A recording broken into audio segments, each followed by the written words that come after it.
Hi guys, hope you're all doing well. This is my obviously bottom weekend review. From obviously the bottom and that took place last night with Catterall, who's in action, then the bottom legend Jorge Linares, and of course the British Cruiserweight title fight between Mikael Lawal and Issac Chamberlain. So starting off with Catterall and Jorge Linares. And Catterall picked up the victory. He was the favourite going into this, despite his 100% record against British opposition.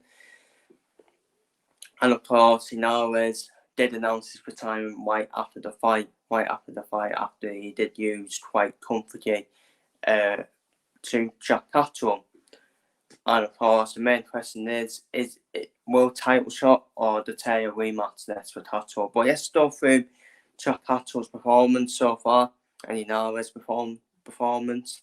Linares' age just showed, didn't it? Linares' age showed, but it was a wild force, wasn't it? It was a wild force that he still stood in Linares. And for me, I still think he was dangerous. He still has that danger in him, with the dangerous punch. And Catterall, for me, is a very underrated fighter. Very underrated, Catterall. Obviously, we probably only first saw him when in that controversial fight with Jorge, where obviously the controversy at the end of that fight, where Catterall was probably robbed of being an undisputed champion, an undisputed world champion. And of course, that's why the rematch has been spoken about between Jorge and Catterall, because of the bad blood between the two of them. And for me, but people will criticise the performance from Catterall, saying he should have got him out earlier, with Linares' age. But I thought it was a good performance, a very good performance from Catterall. I thought his windcraft was superb. His windcraft IQ was superb by Catterall. And this is why he's underrated, in my opinion. This is why he's very underrated. And it's a good name to have on his resume for Catterall, beating it, of course. You can say it is a washed up Linares, but there was still that danger. Catterall, he bossed sensibly, in my opinion. He did it sensibly. The game plan was sensible. He didn't go all out for it, because Linares only takes one punch and bottom people, no matter what age you are. And Catterall bossed really well on the back foot, using his shots, completely outboxing Jorge Linares, using the windcraft, using outside the wind, using the good movement, and it was an all good performance from Catterall, a good windcraft performance from Catterall. And obviously, the next fight now is going to be a massive fight for him. I think it will be the Jorge rematch. It's been probably spoken about for the last couple of years. Now this fight, obviously since they last fought each other, it has been spoken about the fight. So, and it is going to sell as well. It's going to sell numbers. It's going to have that build up, that bad blood between the two of them as well. But personally, I would like to see Catterall get a world title shot. Who knows? Maybe the winner of Devin Haney against Richie Prograis, which is an unbelievable fight in December. This is an unbelievable fight. It'd be very hard to call a winner in that one. But imagine that. A name like Devin Haney for Catterall. Wow, unbelievable. That would be unbelievable. So I would like to see a world title shot personally for Catterall in his next fight. But don't get me wrong, I still would love to see the Catterall rematch just because of the build up and how personal it is, and the bad blood as well between the two of them. What happened in the first fight, I would love to see that fight as well. But personally, the next fight, I think it should be a world title shot, in my opinion, for Catterall. And who knows, if he goes on to win a world title, then all of a sudden Jorge will be thinking, hang on a minute, I might step down to try and win a world title then. But obviously Jorge is now probably a natural 147 now, isn't he? He's probably a 147 fighter, as he has been tight at 140. But we need to wish a happy retirement to Jorge Linares.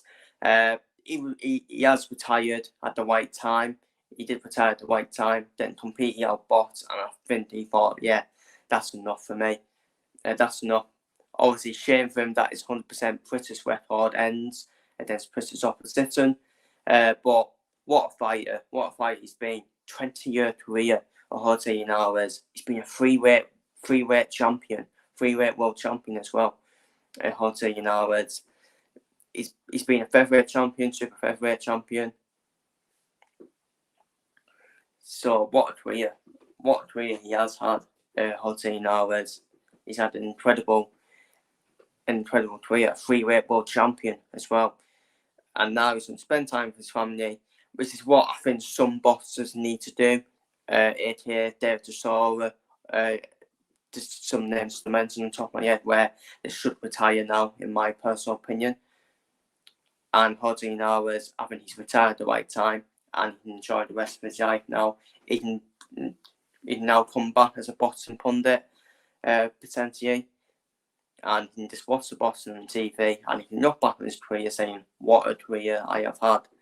So that was obviously the fight on the zone, obviously with Mushroom and Eddie Hearn, which was in Liverpool, and of course down south in London at York Hall, towards the Barassi versus Seas cancellation is now in York Hall. We had the British Cruiserweight title fight between Mikael and Issac Chamberlain, where Issac Chamberlain absolutely dominated Mikael to win by unanimous decision to become the new British Cruiserweight champion. A big well done to Issac Chamberlain, because he has stepped up twice in his career against the Isaac Jones Satori and Chris Smith earlier in his career, and obviously lost out in both of them. He finally gets that win on his resume against a good opponent, Mikael, but unfortunately it wasn't the best Mikael. It was a very inactive Mikael, because that did show throughout the whole fight. Isaac Chamberlain just bossed his head off. He bossed his head off, and the scorecard stood at 119, 111, 118, 111. For me, all 12 rounds went to Chamberlain. For me, it was all one-way traffic for Isaac Chamberlain, and it was quite, unfortunately, you might have to say, it was a snooze fest, unfortunately. It was a snooze fest. Didn't live up to the hype. It didn't live up to the build-up, the fight in the win. And Isaac Chamberlain did what he needed to do. Not his fault that Mikael was too inactive. And this is why I went for a Chamberlain win, because of the inactiveness from Mikael. Activeness is a key part in boxing, in any fight, in my opinion. Activeness is a key part for me.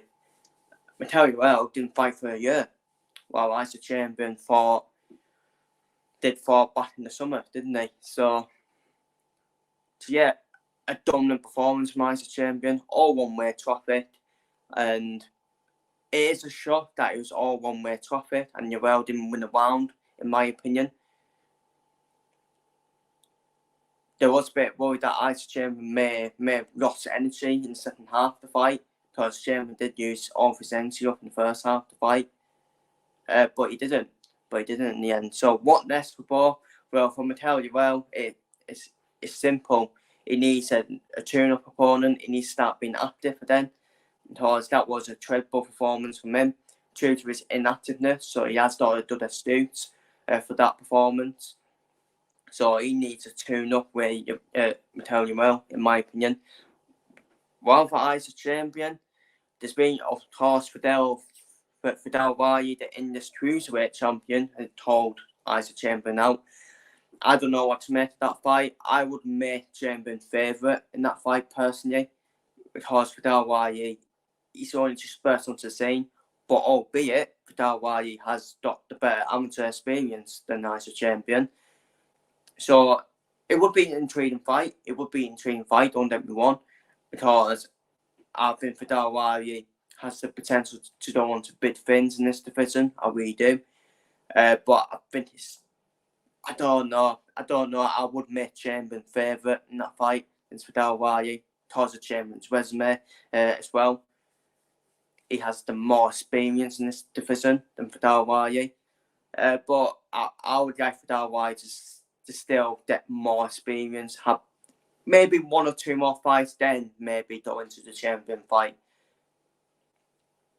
But there is levels in boxing, and Chamberlain wasn't at Burn Smith and at Toys level because he lost both of them. So who knows? But I do think Lawal has the potential to actually dominate this division.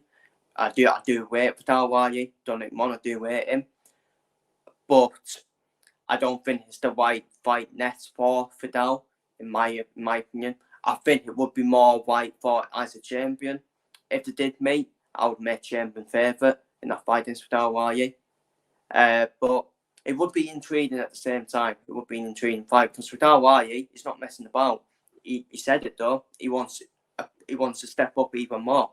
So it'd be a good British class. Don't even want Chamberlain versus Lawal. But I would think Isaac Chamberlain would exit at this current stage of both careers, in my opinion. So that's my opinions on that fight, and that's my opinions on the 2 fights that took place last night. So feel free to leave your thoughts down below. What were your thoughts on both fights down below? What was your thoughts on Chamberlain and Catterall's performances? What next for both Chamberlain and Lawal? What next for Catterall?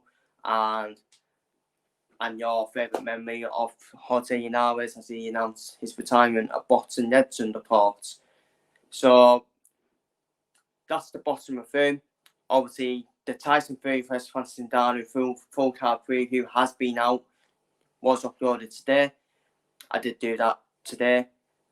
And obviously next week we got our Shaki Foxer against Eduardo Hernandez, which has done being an absolute barnstormer for fight. One of the most underrated fights this year for the WBC Super Featherweight Championship of the world in Tatum, Mexico, the home of Eduardo Hernandez. Or Shaki Foxer, the defending champion, done to enemy territory.